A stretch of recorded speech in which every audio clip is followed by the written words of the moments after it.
Welcome to a special episode of the Be Unbound podcast. This is a little bit different. We generally do the podcast sort of stands a little bit different from the whole rest of Unbound, and particularly our programs. We talk about them at the end. But today we decided to do something a little bit different, and we invited some of our students on, and we just decided to have a fun time talking about what we like about Unbound, and specifically about our Ascend program.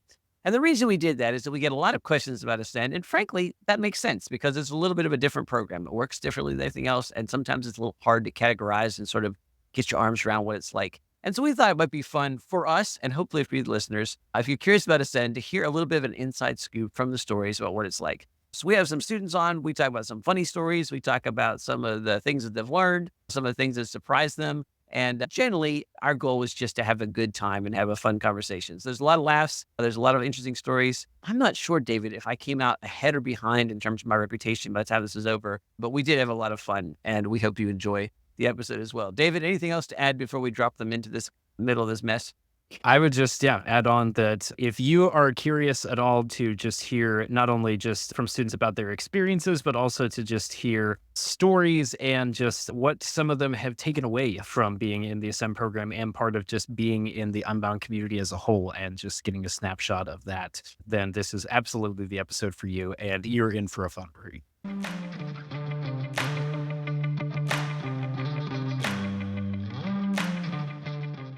Well, welcome everybody, and welcome to this group here. That would be Emma, Ian, Chloe, Olivia, Jess, Kian, Iona, and of course, David and I. It's just a little bit before Christmas. We have a lot to be thankful for as we're wrapping up this year. And we were kind of sitting around talking and thought it'd be kind of fun to do this conversation, and you all joined in. And so we're just going to kick around some things, and it can be from this past year. We have folks here that are first-year students, second-year students. Kian's the old man, and so he's been here for a really long time. It's already on as alum and doing all kinds of alumni, super successful, awesome post-Ascend type things. But we just thought we'd kick some stuff around here and have some stories. So I'm going to start with this, and I want to start with what's your favorite Unbound story? And it can be from the past year, it can be from many years ago, but let's just kick it off and tell me, what's the favorite story that you think of when you think about Unbound? Or what's the favorite thing that when your friends say, what in the world are you doing? You say, well, let me tell you a story. So while you're thinking, I'm going to kick one off, and I'm going to tell a story that you guys have heard. I think we've told at events and stuff. But years ago, of course, we have Apex. We have a group that plans the Apex. And so it's called the National Student Cabinet. And this particular year, we had them in Texas. And we've been doing some work in the morning. We stayed at a hotel. It was a Homewood Suites, if I remember correctly. And I do remember correctly because it's kind of blazed into my memory. We went to a Mexican restaurant. The Mexican restaurant was loud. The table was really loud. And my phone rang. And I picked it up and I looked at it. And I kind of thought, it's a Texas number. Most of the people I know in Texas that have my phone, I better answer this. So I kind of leaned back to the table and I answered it. And it was the hotel. And they said, is this Mr. Brush? And I said, yes. And they said, Mr. Brush, do you have a pet snake? And I said, excuse me, what? And they said, do you have a pet snake? And I said, no. And they said, well, Mr. Brush, there's a snake in your room. I said, excuse me. And they said, we found a snake in your room. Is it yours? I was like, no, it's definitely not mine. Like, I got here through TSA. I don't think they allow live snakes. Not my snake. And they're like, oh, no problem, Mr. Brush. We'll take care of it. I was like, what do you mean by take care of it? Like, what kind of snake is it? Like, where did it come from? My room was on the second floor. This is concerning. And he says, it's no problem, Mr. Brush. He says, we have a team ready to deal with it. And so that also brought up a question, like, this is a regular occurrence. So I put the phone down, and the way my brain thinks, I'm like, I don't know what's going on, but this is an awesome story. So I tell everybody, I say, hey, boy, shut up, listen to this. I said, that was the hotel, and they just asked if there's a snake in my room. And I tell them, and the whole table's like this, except for Megan, whom you all know. And Megan leans forward, and she looks down the thing, and she goes, Ben? And there's this pause, and then it turns out that the guys had brought a rubber snake and put it in the room, right, as a prank, right? So they tried to prank Ben with it by putting it in his bed, and Ben flipped it back and was like, is it logical there'd be a snake in my bed? No. And so he just took it out and set it on the floor, so it didn't work. So Pierre's like, well, we'll just put it in the middle of the room. So the poor maid had come in there, absolutely had hysterics because they thought there was a snake in the room. So Megan instantly knew what was happening, right? So I had to call the hotel back. It's like, so some of my colleagues that I'm traveling with, they're like, oh, yes, Mr. Brush, we found out. It's no problem. Don't worry about it. We've taken care of it. And so I told the guys, look, if we go back and all our luggage is outside, it's on you. You're sleeping, we're sleeping in the car. You're sleeping on the curb. So we came back and there was a note on the guy's room. It just said, very funny, haha. And it had the snake on top of a little note from the maid. And so I was like, also, whatever spare cash you have, you're tipping it to the maid before we leave. So that's one of my favorite Unbound stories is the Unbound snake story. And there's two things there. One, I was like not surprised necessarily that Unbounders had maybe brought a fake snake into the picture, but also, that ended up being a good story for me. So what's your favorite Unbound memory? Who would like to go next? I think I'll kick it off with another animal story if that's the treat for Excellent. the And we night. got a theme going. Let's run with it. And Jess can definitely back me up on this because she was in the room with me. So this was at Apex. I actually already know where this is going. Yeah. Yeah, in one of the girls' rooms. I remember it was like 4 a.m. I was sound asleep, but I heard someone leave the room, and it was Jess, like, going out to do her morning routine. And then I hear someone sneak back into the room, and obviously all the girls are still dead asleep, right? And I just hear someone whisper, "I think there's a mouse outside." All the girls simultaneously shoot up out of their beds because we all hear this, like, in our, like, semi-conscious state. And we all start freaking out. She's like, no, it's outside. And she's like, I think it ran in here. So now the lights turn on. All of the girls are flipping out. And I see it run by our bag. So there was a lot of chaos, a lot of screaming. And I think that mouse survives in our room, possibly in the air vent for like another couple hours. But eventually it was gotten out. But that was a bit of a rough time for our room. I didn't feel safe sleeping in it anymore, but it was okay. Not Come through to it. Unbound. He names him Kenny. His name was Kenny. Yeah. Come to Unbound, hang out with Vermin. What I remember was all the guys like, seriously? Was it the girls? I mean, why couldn't it have been over here? The business of entertainment. So, We would have gladly switched. all right, Iona, what's your favorite Unbound memory to date? I think one of my favorite Unbound memories has to be just like the amount of skits that we put on during events. And so there's come base camp, I think it was last year. That was last year. We were assigned for a team assignment to make new marketing stuff that the marketing team could actually put onto their portfolio of things to put out into the world. Little did we know that they were actually kind of looking for legitimate ideas. And so everybody else got on this crazy idea. We were talking jetpacks and glow-in-the-dark spike ball nets and all kinds of ridiculous things to actually make. And everybody had so much fun making it, coming across with these wild, crazy, outlandish ideas. And then we finally get to the end, and Ellie and no, it was Molly. Molly was speaking. Molly. Ellie was kind of like, yeah. She was like, guys, we were actually kind of looking for, real stuff to market. And we were like, wait, what? So it was interesting just seeing how, like, everybody was kind of like, oh, we were supposed to actually make something. We didn't understand this. And then just seeing the communication aspect around it, especially like leaders coming back and you coming back and kind of explaining what actually happened and where the communication gap was and just kind of filling that in. So it kind of took a situation that could have been on the funny side and applied a deeper meaning into it and how, like, skills that you could take into your real life.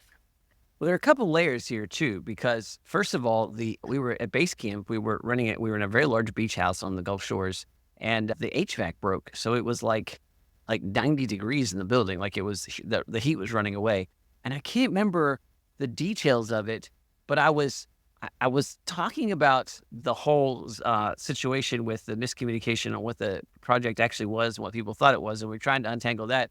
But in the process, I mentioned something about the heat.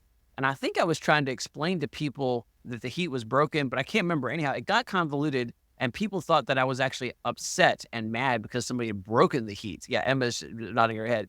And so there was no question anybody had broken the heat. The heat was broken by itself. It wasn't done by anybody. And so my first inkling that something was wrong was like the room was so quiet. You could hear a pin drop, and everybody was like totally looked like they were terrified. And so, it's one of those things as a speaker where you're like, I'm not communicating what I think I'm communicating here. Like people are way more worried over the runaway heat than I think they need to be. And so anyhow, and then, yes, there was a very fun afternoon of us all untangling that whole thing and winding it back to figure out what happened. So it was an interesting event. That reminds me of a Kian, base camp story. Yep. I can't say this is necessarily my favorite Unbound story, but I don't know that I can put a pin on my favorite because there's too many good ones. But it was my first base camp, and me and Tama and Titus and Trent and both Caleb's, which would be Caleb Brush and Caleb Jacks. There are other Caleb's, more than two. who else was there? I don't know. A whole bunch of people were just staying up like ungodly late. And I just remember Jonathan coming out of his room at one point in the night with like kind of a zombie look on his face. And we were like mid laugh storm about, I don't remember what we were laughing about, but it was like 3 a.m, so everything was hilarious. And he just comes out with like this zombie look on his face. And I think your words were something to the effect of, guys, some of us have a really long way to drive in the morning. Please keep it down. And turned around and went back. And we all just kind of looked at each other like, I don't think he told us to go to bed. I think he just said to, laugh quieter. So we proceeded to just laugh quieter the rest of the night. It was pretty fun. I must look pretty bad because when I came around the corner, the entire tableau froze. So I have a mental snapshot of everybody like, and just kind of stopped in complete mid-sentence, mid-laugh. Everything went silent. And then I was like, just be quiet. And then went back to bed. And then there's like 14 memes the next day in the send Slack about my grumpiness being woken up in the middle of the night. So I don't think you were that mad about it. When people... It's true, Jonathan. Having seen you wake up in the middle of the night to try to quiet groups of students multiple times, I know that your intention every single time is to just like tell everybody not necessarily to go to bed or stop having fun, but just to quiet it down. But every time it's in the middle of the night and you are very tired at the time, you do look like you're very annoyed despite what your intentions might be. And it's very entertaining to do. Yeah. I'm not sure if that's a bad thing, actually. So that was also, we had a foster baby with us at the time who was not sleeping very well. And so there was a desperation, like, we finally got this kid to sleep. Please don't wake her up type of thing. So, yeah. Well, so when people come into Unbound, there's always this kind of, people ask our students, like, what is Unbound? And there's like a deer in the headlights look. And so there's also kind of like I think I got signed up for this thing, and then I'm going to this thing, and then you have to figure out what this thing is. So maybe what is the most surprising thing that you found about Ascend? All of you guys are Ascend students or Ascend alumni. So what was the thing that maybe surprised you the most that you didn't see coming some of you just recently this year showed up at Apex for the first time, and some of you been around a little bit. So what has surprised you the most about the program? I think I've been most surprised by how applicable it is to my life like right now. Because honestly, I had no clue what to expect when I started. I just knew God was like, okay, like I want you to do this. And I was like, okay. And I didn't really understand what the curriculum was going to be or what exactly like I was going to be learning, or, I just thought like, okay, I'm going to be like, I guess like learning biblical things and like just truths. And so it's good to like be meditating on the truth and stuff and to be growing. But I was so surprised at how much it helped me to like move forward in the things I'm already working on in my life, so that it translates to my life, not like years down the road, but like right now, the day of. Like even this past week that I've been finishing up Navigate, and I was talking to my boss about all the things that I'm learning and how it applies to like what I'm doing at work this week. And we were just both like, that's so awesome. Like what I'm learning, I have like, it's applicable now. Like I can use this like right now. And I was just not expecting that. One of my favorite quotes recently is that we finished a class and somebody's giving some feedback. And they said, after this class, I feel like I'm going through life and everybody else is playing checkers and I'm playing chess. I just thought that was really cool. That was one of my all-time favorite feedback from a course. Ian, what surprised you the most? You qualify as the deepest thinker in this group. So what was the thing that surprised you? I get the title. Well, I think what surprised me the most is actually having connection to other young adults who are more of a Christian background, because I have utterly despised every single youth group I've ever been in. With every meaning of those words. I've gone to them and I love it. I dislike this. And I go to the next one and I'm like, oh, I still dislike this. So much so that when I was in early stages of youth group, I said, I'm going to go help out in children's ministry because that'll get me out of going to youth group. That was one thing that really surprised me. I remember I was sitting down, I just got in and the bus arrived at my first Apex, and I'm sitting down at a table and I look over, I think you're my ATL. And I ended up having a conversation with Amy Grace, and we just had a conversation about random books. Oh, you people actually talk about stuff that I actually am semi-interested in. This is exciting.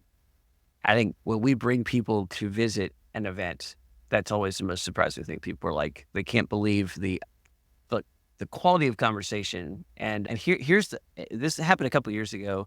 We had a really phenomenal, like just top 5% speaker that came in and honestly was way more than we could afford, but came in because they were curious about who Unbound was.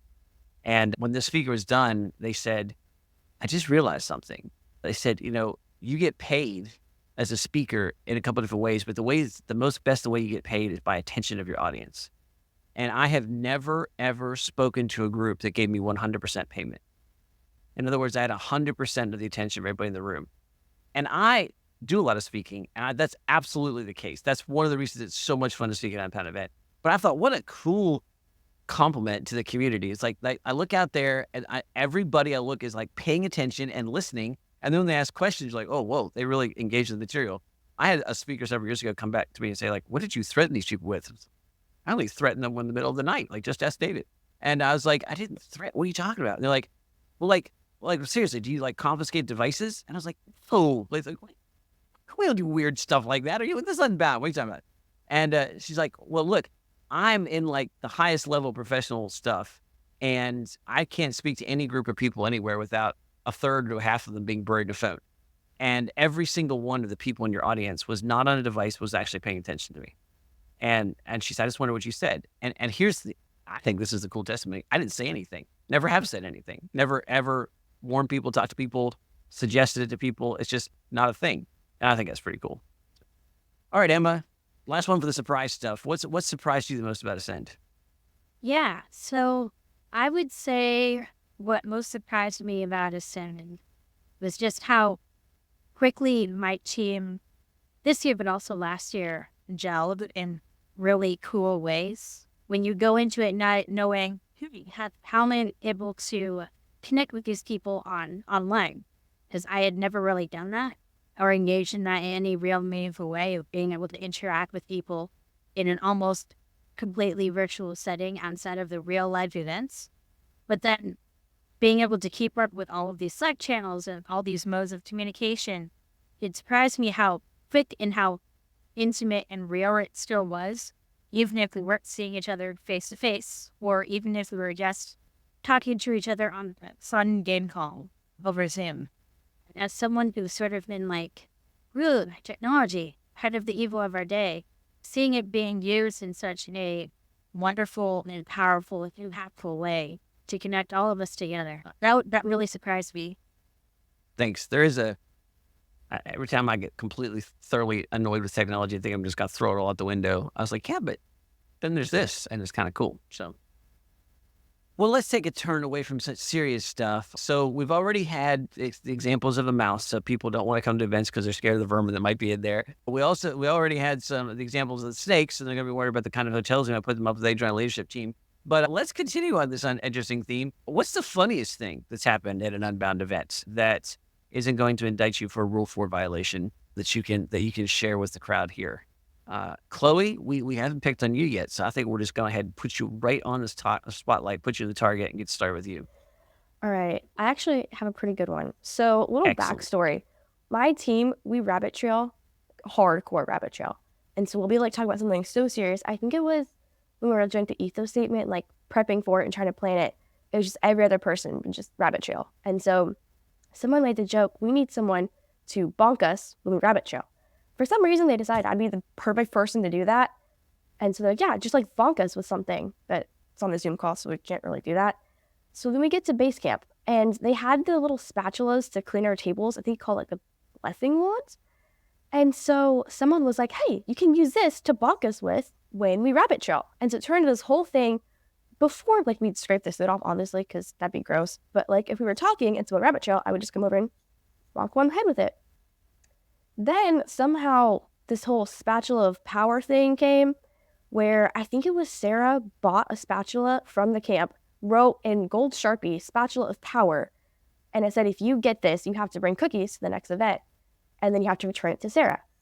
And I think one of my teammates found it in their backpack and they just gave it to me. And we're like, here, you take this. You can use this to bonk us with. And so it turned this whole thing all week where if anyone would rabbit trail or do something stupid, they'd just be like, oh, bonk them. And so I still have it. And now I have to bring it to Ridgeline and bring cookies with me. And there's a whole Slack channel for it now, apparently. There's an emoji. There's two. There's one of me holding it and then one like zoomed in of my hand with the spatula. So if you wondered how that came about, So don't know. I'm just wondering about, so this is very helpful backstory. It's like last to know, but I'm wondering if you're in the channel and you got spats, which I think is the going slang. Does that mean you get cookies? Because this would completely change my whole perception of the channel. I don't know. Josh just added me to it one day and was like, hey, we're just going to like add people to it. And I was like, yeah. I mean, I just all of a sudden it just transformed my whole Slack experience. If I got added to that channel, that meant that when I go to Ridgeline, I'm going to have cookies. So I just want to set that expectation. Just want that to know that if I don't get cookies, I'm going to get up in the middle of the night and scare everybody every night. Chloe talked about finding something, or somebody she knew finding something in a backpack. Kian, have you ever found anything in your luggage as you were departing an Unbound That's event? actually what I was going to share as a story, but also I got added to that Slack channel. I had no clue what the context of that was. So I was like, why are these people talking about like getting whacked with spatulas? Like, this is weird. I think I left it like almost immediately, but I have too many Slack channels. He was worried about getting smacked. Keep track of now. Yeah. But yeah, so, speaking of finding things in backpacks, this is a pretty funny one. This was my first capstone, I think. So we were in the like crazy high altitude place that had really good food, but like a bunch of people like almost died of altitude sickness. So that was not cool. Yeah, it was really good food, but you couldn't breathe. So, there's trade-offs to everything in life. So, yeah. I felt fine the whole time, but apparently a lot of people did not. So anyway, we're at this place. It's the last night of capstone. It's somewhere around here. I don't need to go get it, but I've got this massive black duffel bag that I take like everywhere that I fly. I've like nearly been kicked off of planes because it's too big, but that's okay. Anyway, I had this thing very stuffed to the point that like I could not fit anything else in here. I don't know what I was all bringing, but in any case, I had this black duffel bag and I'm trying to fit all my stuff in it and it's not fitting. And I'm like, it fit on the way here. I didn't add anything. Why is it not fitting? I pick it up and it's like 30 pounds heavier than I felt like it should be. And like, that's not right. So I started digging through here, and there's a rock, like a huge rock in my duffel bag. And I'm like, what the heck? And I'm rooming with Caleb Jacks, and Colton. So like a bunch of prime suspects. So I'm like, one of these people stuck a rock in my bag. Oh well. So I just take it and chuck it outside. Pack my bags, go to dinner, come back from dinner. Tooth and Brush is like stressing out because he put the rock in my bag, I guess, and he saw that it wasn't there anymore. Or I may have said something about it at dinner, and he's thinking that I put it in his luggage. So he's tearing all of his luggage out all over the floor. I'm like, what's going on here? And whatever. Anyway, we all pack up. We go to the airport the next morning. I'm with Colton, and I go through the security line. Everything's cool. I'm watching them watch Colton's. He's back. I can see on the monitor this like huge thing in there. And I don't know what this is supposed to look like, but it looked like he had something that was not supposed to be in there in his bag. And apparently the TSA guy agreed that it was not supposed to be in there. He pulls his bag and opens it up. And he's like, hey, is this yours? And Colton's like, oh yeah, that's my bag. He comes over, what's going on? He figured it was like a snack, or he accidentally stuck a knife in there or something. Giant rock. Yeah, so that's how getting rocked started. And Colton was the best because his reaction was, oh, I have no clue how that got in there. The guy's like, you don't know how a like giant rock got put in your bag? Like, come on, dude. And he's like, can I have it? And the guy's like, sure. So he gives Colton this rock, and then Colton brought it to Apex following that, and I believe he rocked somebody else with it. And believe people have been. The rock made I some think that rounds. rock made Yeah. some rounds. Yeah, I think it eventually got confiscated by TSA, but that's sad. And the tradition lives on. Well, there's all kinds of. I mean, like I'm not allowed to take my pocket knife in a plane, but Colton take a 30-pound rock, so that makes tons of sense. But also, Chloe, I just say that the evolution is good. I mean, like, we start with a rock, which is useless to anybody except for completely pranking Colton, which I think makes the rock's whole point in life completely worthwhile. Like however many years that the rock was around, that was the pinnacle of its existence. But now we've got a spatula that might possibly bring cookies to everybody. So I'd say that that's definitely the right trajectory for the way you want the Unbound culture to develop. Yep. Well, let's shift again. And so tell me what your favorite event is. And so for some of you don't have a ton of events under your belt, but you can go ahead and pick from some of those. But I know you probably got a little more than normal. So what's been your favorite Unbound event to date? Which one would you say that you enjoyed the most? Okay, I stink at what is your favorite questions because I never have a favorite, and you're just gonna have to accept that. Oh, you're making it hard to work with you, man. No, the Yeah. short-term memory and the can't pick favorites. So what do we have to do to get one right across the plate for you? We're just gonna let you riff. We're just gonna give you free reign. What do you want to say that we want to listen to? I have Yeah. a lot of things to say, like 2 plus I 2 know. is 4, and Carson City is the capital of Nevada. But I really like all of the events on their own ground, just because they play so well into building up, especially as you go along with your teams. So Apex is kind of the great good to know you, and I'm gonna be honest, my first Apex was insane. Yeah, and then base camp kind of builds up on the, we know people a little bit more. I really like the housing style of it, where everybody was kind of living together in the same housing, and so everybody's under the same roof, and you all have to, be together, and that was a lot of fun. And then Capstone, I am not shy to admit that I cried a lot. Yeah, but it's really good. Let's just clarify: good cry or bad cry? Yes, good cry. Not a bad I mean cry. that is somewhat useful for everybody to understand. Yeah, Okay, yeah. good. I don't think I've ever done a bad cry. I can't even Short-term imagine. memory is I kicking can't- in right I can't here. even imagine. I can't imagine you giving a bad cry even as a toddler, Iona. So Oh, yeah. Anyway, yeah, I think Capstone kind of wraps it all up and is a lot more valuable with the deeper teams that you form. So, yeah, they're all really good in their own aspect. good. Yeah, I mean, if we gave you a little bit more free rein, you come up, respond well. So, David, we haven't heard anything from you. So, what's your favorite event? You've got a few under your belt. Oh yes, I think aside from you, I qualified for having the best events under my belt. I'm pretty sure. So, oh man, I do agree with. What was your Iona's- first event, David? Like, just first of all, just like what was the first thing you came to? The very first thing I came to was, I believe I did a Capstone 2017. I was thinking it the was first Capstone one. too. I wouldn't have been able to pick the year, but I was thinking it was Capstone. All right. Yes. So yeah, I think I have at least a dozen events. I could be wrong on that count, but yeah. And actually, I do think that probably if I had to pick a favorite, it would most likely be Capstone. I think due to a combination of factors. One would be just the fact that Colorado is absolutely gorgeous. And so anytime that we have an excuse to hold an event that is just right in the midst of just some absolutely stunning mountain ranges, I think that is incredible. And then I think just at that point, one from the teams having really bonded over that year and really coming together and having a good sense of where each other's strengths and weaknesses were at, and just having that final event to really just live up the experience of being together in their teams has just been something that I have loved seeing the past couple of years. It's been so cool. It's cool. Olivia, this is your first round through. So, what has been your favorite event so far? I know you've got a coin flip here, but which one have you enjoyed the most? Apex or base camp?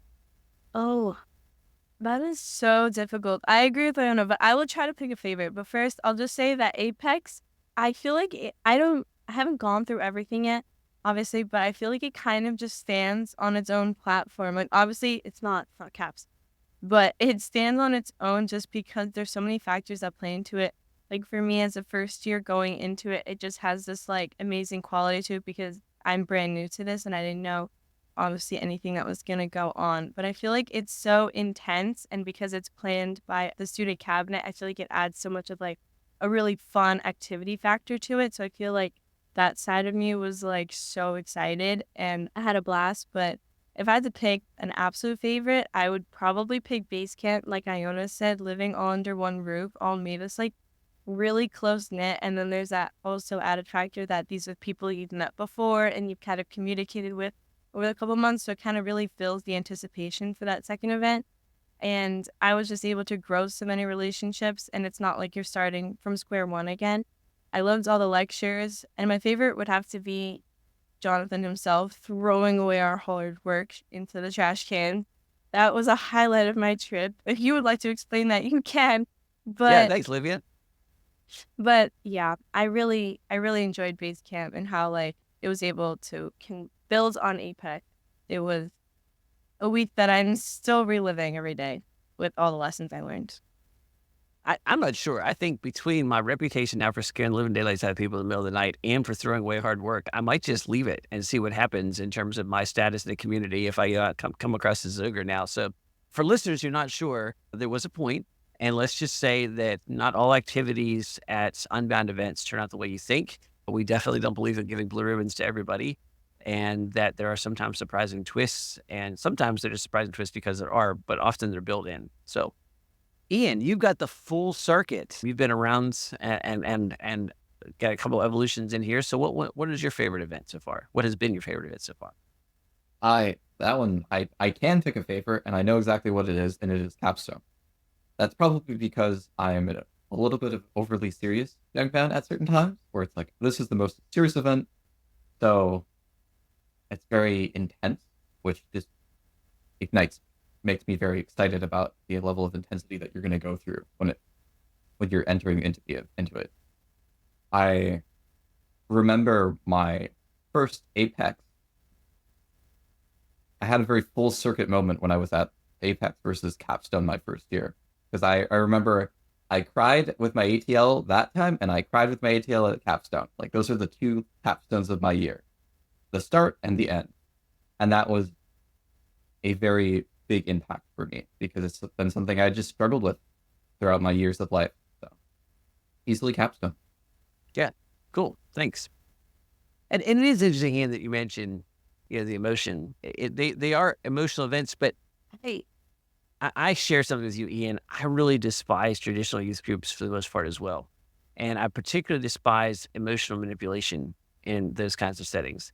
And what's really intriguing about Unbound events, from my perspective, and you guys can feel free to disagree with this, is that the emotion that comes out at Unbound events almost never comes from the stage. In other words, it's not something that was engineered. It's something. It comes because of there's deep things shared. And I understand good tears, and the majority there are, but sometimes they're harder tears. And so years ago, our family suffered a significant tragedy, and then the next big thing in our life after that was coming to Apex. And it was a very healing event because Apex is intent and it put a little space between us and the tragedy. But when I was there, I was trying to convey that to a student who has since become a dear friend. And he said, yeah, he says, coming to Apex, it's like getting little wisps of heaven. And I thought that was really a sweet description of the event. And I always am careful. I'm not stating in any way, shape, or form that Apex is perfect or there's no problems or nothing goes wrong. But there is something sweet about seeing a taste, a little glimmer of the type of fellowship that I think waits for us in eternity, that we just get this little sort of like taste and almost like a wisp, like a little parting of the veil, and you can kind of get a glimmer. And for me, that particular year for our entire family, it was such a healing event too. And there were tears, but they were just, they were kind of tears of there were tears of grief for us, but tears of gratitude. And it gave us this little bit of a marker between the darkness behind and kind of moving into some more dawn ahead. And so it ends up being a real piercing memory for me. So, there's events and we talk about those, but I've always said that the events are great and love them. And of course, they for David and I, they're a big part of our lives, both professionally and personally and all those kinds of things. But the events only really work if they spawn other events, which is the unofficial stuff that happens, right? I mean, like it's great to come, but it only really works when you kind of come and then it connects you when you do something else. So this may not be true for all of you, but how many of you have a favorite unofficial event that happened. Yep. It was primarily with Unbound people. And I was gonna Kian, I was gonna say, but you segued into it way too smoothly. I was gonna say you're all wrong, because the best Unbound events, as good as actual official Unbound events are, because they are fantastic, but no, the best ones are definitely the spontaneous ones, which has included driving 10 hours for a movie night and leaving the next morning. I saw Kian almost breaking his arm trying to unmute himself. So keep going, Kian. How many unofficial Unbound events can you talk about with that and done anywhere? Well, not too many if you put those restraints on me. Well, I mean, every day now is an Unbound event for me, because, you know, I did like the most Unbound alumni thing, and Kian's living a permanent Unbound unofficial Unbound and event. like there's other Unbounders that's a close quote by, right there. so like, yeah, Unbound events happen weekly at least, if you need like at least a gathering of 3 to make it an event. But let me think, I don't know, at least a dozen at this point that I've been to. Well, in one so sector Kian and I or just another. had one, We did. right? I mean, like, well, yeah, in the spring, we had a wedding that we went to, not Kian's. And so Kian and I are both going to this wedding, and I got ready to leave, and my flight got canceled. And so I call and look and try to change it around, so like I'm figuring things out. And so I called Kian, because he was supposed to pick me up at the airport, which was, 20 minutes from where we were going originally, Sioux Falls, right? And so Kian says, oh, you can fly into Omaha. So I'm working with Megan to try to reschedule this flight. And I'm like, hey, Megan, Kian says you can fly into Omaha. And she said, okay, well, I can get you into Omaha, blah, blah. So back and forth. Because I think the other flight to Sioux Falls was like, I don't know, $2,700, something stupid like that. Like, the price went completely bonkers. And so I was like, yeah, well, I didn't, couldn't do that. And so we switch over and we do the other one. And I'm like, oh, that's funny. I didn't realize that Omaha, Nebraska was close to Sioux Falls, South Dakota. And so I pull up Google Maps. Yeah, Iona's shaking her head. And I'm like, Omaha is not close to Sioux Falls, South Dakota. So I called Kian and I'm like, Kian, dude, this is like 3 hours and 45 minutes away. And he's like, well, yeah, I do it all the time. I was like, I don't get in until 11:30. And he's like, what's up, bro? And so I fly into Omaha, Nebraska, and I get out, and I'm still like, I'm tired because it's late. It's already like, 11:45, time change, everything else. And I get out and I get a text, and the text says, no, I didn't get out and get a text. I walked out, and Caleb Jacks is standing on the second floor of a parking garage across the thing waving at me. And then I look down and I get a text, and the text says, I'm up here with Kian in Trent's car. So we have Kian driving Trent's car, who's not there, and Caleb, who I didn't know was going to be there, waving at me from the second floor of a parking garage. And so I pile in the car and we go flying out almost literally of the airport. And then somewhere in the night, we got back to the place where we were going. Most of us can't remember any of the conversations we had a great conversation. But we made the wedding. It went like all over the place, and it ended up in like a really deep theological conversation. And then I was kind of disappointed. I'm sure it was excellent. I don't remember anything about it. Like, as the conversation ended. But yeah, that was a highlight of the year for sure. So we just had all kinds of wedding adventures, because then the next wedding I went to, Trent, it was Trent's car that picked me up, but Kian was driving it. The next place I went to, it was Trent that picked me up again in another borrowed vehicle from his not his in-laws, excuse me, Trent's not married, from his aunt and uncle is what it was. And so he had his van from his aunt and uncle. And I got in and I was like, man, this thing doesn't sound so good. And he's like, oh, well, it's fine. And so like we're driving all around, stuff like that. I was like, so good. And so we're driving all around San Diego. And so anyhow, we all get back to the airport, and I get the text from Trent. He's like, you were right. It made it a little bit up the freeway, and that was the last journey. Or like bled, and that was done. So yeah, we have had some strange wedding airport pickup runs this year. So anybody else have a favorite unofficial Unbound event that's happened?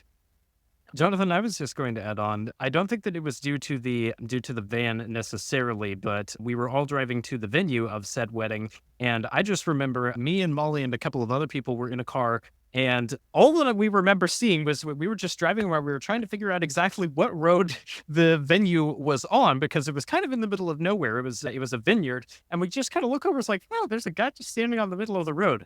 We don't recognize that vest, and that's Jonathan. That we need to pick up Jonathan off of the side of the road. And so sure enough, we picked him up, and yeah. It was a big vineyard. Google Maps said to go to one gate. We went to the gate. The gate was locked. The little box that you call wasn't working. Trent had to go back down and pick up, I don't know, dinner or something like, I don't know what it was, but he was in a hurry. So I said, well, we're clearly here. I mean, like, I'll just wait and they'll come and pick me up or something, And so he leaves. So I'm just standing there with my briefcase, like standing on the side. And I realized that A, I don't have cell service, and B, there's no road on the other side of the stupid gate. Like, it's a beautiful gate, but there's no way to get to it on the other side. So I'm like, this is not the right place. And so I'm sitting there going, I wonder what happens. And I see David go by and Casey drive by, like a couple people. And then I saw David go like turn and sort of like point. And I was like, oh, I think this will work. And then pretty soon there's a U-turn came back, pull in, and I just roll down the window. And David just looks at me. He's like, what are you doing? I was like, I'm waiting for a ride. So I got in and we went up and there was another entrance to the vineyard. And so it worked. So I was performing that wedding. So I figured at some point somebody's going to find me because otherwise I'd be in trouble. So Jess, what was your favorite thing you're going to say? That based off of those stories, because honestly, I didn't know what you meant by unofficial Unbound event, but I think getting stranded in Pennsylvania counts, right? Oh, absolutely. 100%. We don't officially plan to strand anybody, Jess. So if it happens, it's totally unofficial, not our fault. So, and actually, that probably ties back to the whole favorite like Unbound memory, because getting stranded with Unbounders is like the most fun thing ever. Like at first, I was like, "Dang it, airport shenanigans," and like not getting home until an extra day later and having to stay the night. And I was like, "Wait a second, Unbound sleepover, like base camp part 2." And it was actually so much fun. And the most hilarious thing was like, it was cool seeing how like quickly you can connect with people and seeing how true it was what you were talking about, Jonathan, at base camp, that like relationships are built on time and experience. And it cracked me up seeing that like right after you saying that, because literally when we were leaving the lobby at base camp, like we were walking out, and as I was getting my luggage, Cohen comes up and he's grabbing his stuff, and I was like, I never talked to you. Like, I don't know your name. Like, what's your name? I know we're leaving, but like, who are you? And he's like, oh, I'm Cohen. So we like introduced each other. And then we get stranded together, and like, we end up going with Tama on where did we go? We went to go get Chipotle and like did a Walmart run for snacks and like watched the ending of a high school football game and all this stuff. And by the end of it, it's like, I didn't know his name the day before, and now we're besties. And I was like, that's just hilarious and so much fun. Were any of the rest of you stranded in Pittsburgh? So for the audience, we had flights going out of Pittsburgh and they got canceled. And that's not, I mean, it's not common, but we normally, with a big student group, we have somebody get canceled somewhere. And so we generally have a couple of contingency plans.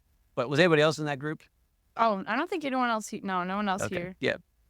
So two funny stories of that. The first is that we have families that have hosted Unbound students and they got stranded. And now we have families that request that we use their airport as a hub because they're hoping the flights will get canceled so they can host Unbound students. So we literally do route flights through certain cities because we know we have Unbound families there who are actually kind of crossing their fingers and hoping that people get flights canceled so they can pick them up. But there's a grand tradition of this. Years ago, one of our first events was in Texas, and there was an ice storm. And an ice storm in Dallas, Texas obliterates everything. And it was an absolute, that's a whole other story. Losers. But basically, the camp got, the South Dakota guy. So basically, the camp got shut down. Staff couldn't come in. We couldn't get out. We couldn't make any flights. We ended up being there a couple extra nights. We ended up cooking our own food and all this other kind of crazy stuff. And so we ended up like getting the keys to the camp. And so we had keys to all these buildings, keys to the kitchen, whatever. And so we call it the ice again. And I asked somebody a couple years later, I said, what's your favorite part? She's like, Mr. Bresh, I really don't want to be rude about this, but actually the apocalypse part of that event was my favorite part of this. Event. So her favorite part was the apocalypse part, which is where we were all stranded and couldn't go anywhere because of the ice storm. So honestly, like the crazy travel adventures, I've had a few of those. And also with Texas and snow, Colton was here in January when we got like 2 feet of snow, like overnight. And me and Ethan got to witness sheer terror on a Texan's face when they encounter mass snowfall. And that was hilarious. So bring your friends from Texas to South Dakota for entertainment. Well, as we finish up, my last question here is, what's the biggest lesson learned? Like, what's the biggest thing you've learned from Unbound? And so, Emma, we haven't heard from you for a while, so we're going to start with you. I would say my biggest lesson from Unbound is live without regrets and make decisions, even if they're on a whim, with a sense of, okay, I'm just going to go for it. Because I'm the kind of person who's like, oh, I've got to plan every single thing. And if things don't go to plan, the world's ending. Like I'm just a very retentive kind of person where I want all my ducks to be in a row. And then joining Unbound was sort of like this whirlwind of chaos. And I'm like, what's going on? All my plans are being ruined. And my biggest lesson, I think, in just meeting all these chaotic people as a non-chaotic person is to be chaotic and don't be afraid of the chaos, because that can create some of the best memories of my life, and just having friends and goofing off and not having to worry about all my plans, because when I plan, God laughs. And Unbound is sort of the archetype of don't make too many plans, because God is going to take you in all sorts of directions, and don't be afraid of that at all. And so that's my biggest takeaway, I think. I think the biggest lesson I've learned from Unbound is that I don't have to be afraid of failure. That has stopped me from doing so much. And just like Emma was saying, the whole idea of like not living with regrets, I'm so grateful that I'm learning this now, that I don't have to be afraid of failure, because if I weren't to learn this now, then I would end up having a lot of regrets, because like fear of failure can apply to almost every aspect of my life, like my relationships, in work, in hobbies, in like, things God puts on my heart to pursue, like in pretty much everything I can be like afraid. And so realizing that like I can be free from that, and that I can say, no, I'm not gonna fear failure. I'm gonna say, okay, like failure is just a part of life and it's normal. And it doesn't mean that I'm a horrible person if I don't get things right the first time. And it actually means that I can learn from my mistakes, and I can grow, and I can keep moving and keep seeking the Lord. And, he's like glorified through my weakness, and I can actually like tackle life that way and like have hope instead of just going through life scared all the time. And so that is just that one concept has pretty much like revolutionized so many areas of my life. And it's like touching on all these different aspects. And I'm just so grateful that the Lord is teaching me that now. And like in a community where everyone around me is also doing scary things that are like bigger than them or new to them or something that they're nervous about. And so I'm constantly encouraged by everyone, because here I am like doing my own little thing. And sometimes I can get like, preoccupied with what I'm doing. But then I look to my side and like to all my friends and my, team leaders and all the speakers and the staff. And I see everyone else like also not fearing failure and just going at it, even if they are scared or nervous. And it's like so inspiring, like, okay, like I'm not the only one. Everyone around me is like doing this with me. And like I have a community to back me up. And it's like, okay, I'm ready. Like I can do this. So that's just been super awesome. It's awesome. That's really just building the DNA of Unbound. When we first started, right? So there's all kinds of scary things happen at a startup, and we're getting going and all this kind of stuff. And we made I don't know if we made any mistakes. We were just in a bad place, meaning that things were hard. And I was really struggling as a CEO trying to figure things out. And our board chair said, he said, just paused. He said, you do realize that you have nothing to do with the success of this thing. And I was like, I wasn't sure what he exactly meant. I was like, what? And he said, I just want to take the pressure off you, Jonathan. He said, do the best you can. He said, if Unbound's going to work, if God wants Unbound to work, God will make Unbound work. He will bless it in a way that it'll do whatever it wants. And if he doesn't want it to work, it won't work. He said, so it has nothing to do with you. Your job is just to work hard enough that he makes it work. He uses you to do it. And it was it sounds a little strange, but it was the most, I don't know about the most important. It was one of the most loving things anybody's ever said to me, if that makes sense.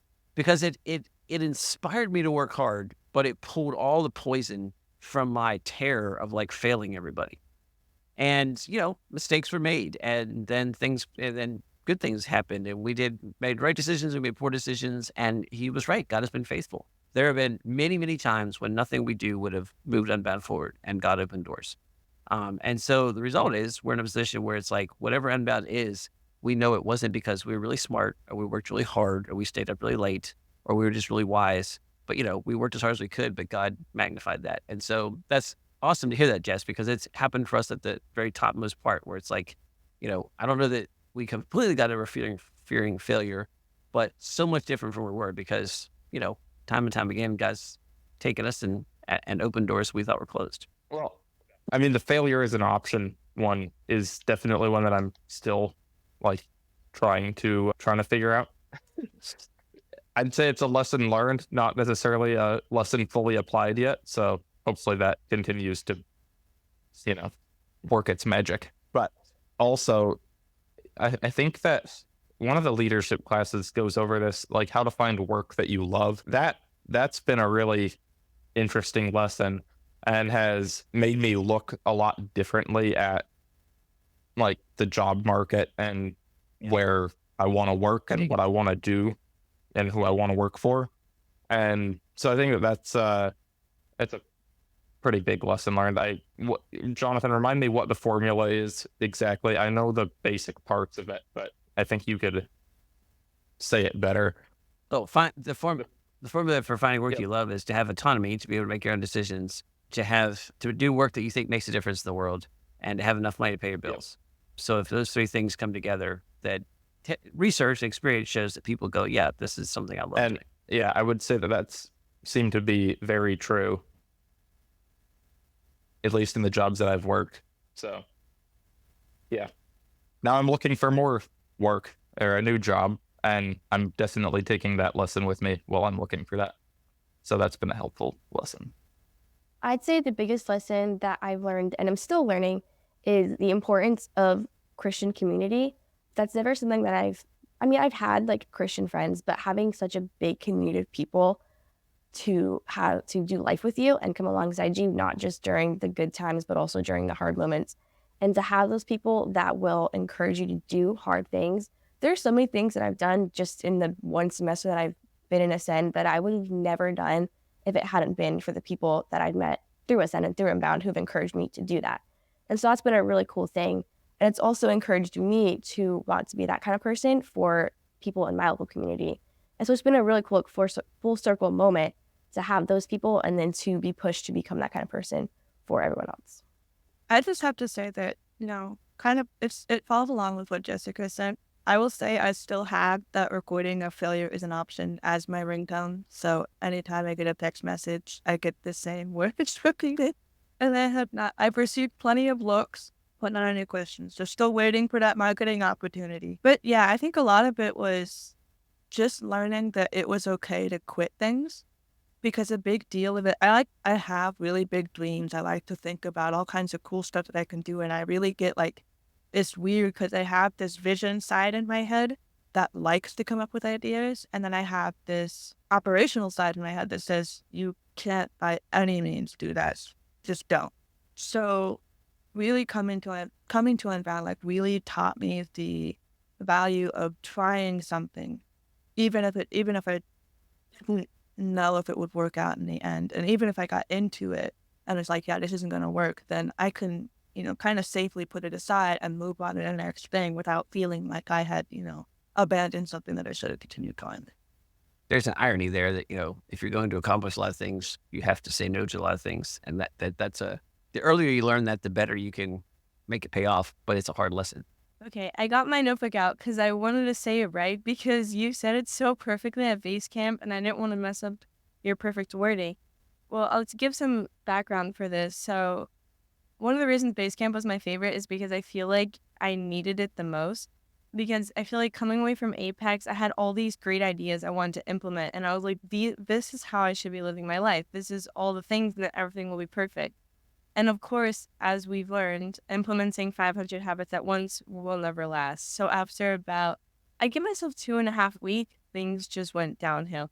And obviously a couple of them stuck, but for the most part, I was feeling kind of defeated that I wasn't able to implement all that. And then there was also another side of things. I was trying to work 2 jobs and then starting the college classes plus the leadership program was just a lot. And I was failing time management and was kind of burnt out. So I was feeling a little bit like a failure all around, which obviously we've learned through Unbound is okay. But for me personally, I don't like to quit things. So I was kind of at this stance. I was like, I know I have to let something go, but what is it going to be? Because I don't want to disappoint anybody in my life. And then I walk into base camp and the whole thing is about resilience and getting back up when you fall down and that. So anyways, the sentence resilience, I believe I'm getting it right. Resilience is long hope. in the same direction, that was just kind of exactly what I needed. And it was just that reminder that every time we fall down, we have this bigger eternal glory that we're working towards, that these are temporary and they're because we're living in a fallen world and we're fallen people, but we have this hope of this Savior that we're working towards because we know it's His glory that we're working towards, not our own. And I feel like just that reminder, which is essential to any Christian life, but sometimes gets lost in the day-to-day life. I feel like that was the biggest lesson I've learned and continue to put in perspective every single day, thanks to Unbound. So Thanks, Olivia. Appreciate that. Well, thanks, everybody. We appreciate your time. I hope you guys have a wonderful and Merry Christmas, and I can't wait to see you all in person at Ridgeline. And Kian, I might even get to see you before that. Well, have a great rest of your day, everybody, and to everybody, Merry Christmas. I'll see you in the new year.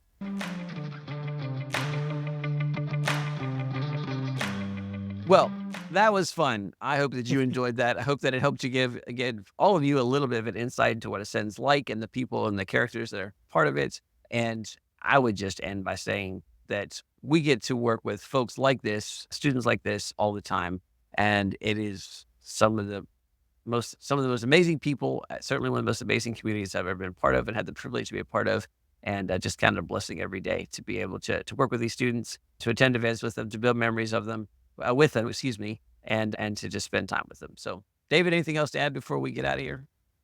Oh man, I think it's just so cool to hear just that there's so many students that have come through the program, and just hearing all of them come from different angles and different perspectives and different walks of life, but all of them ending up coming away with some of the same takeaways and some of the same just huge differences that the Ascend program and the Unbound community as a whole has made for them is just so cool to hear how it's helped them to overcome some of their fears and their hesitations and help them to be ready to launch into their adult lives and their careers with a lot more confidence than they thought that they were going to be able to. And to just hear that from so many different perspectives and just how it's been a blessing to them is always super encouraging. Well, we hope you were encouraged. We hope you had fun. If you're considering Ascend, we hope that this pulls the curtain back a little bit and lets you see inside. And more than anything else, we hope you have an absolutely wonderful, blessed Christmas. We're recording this before Christmas. I don't know when you're listening to it. So either if you listened to it before, we hope you have a blessed Christmas. And if it's afterwards, we hope you had a good one. And we'll look forward to seeing you next time. Until then, be unbound.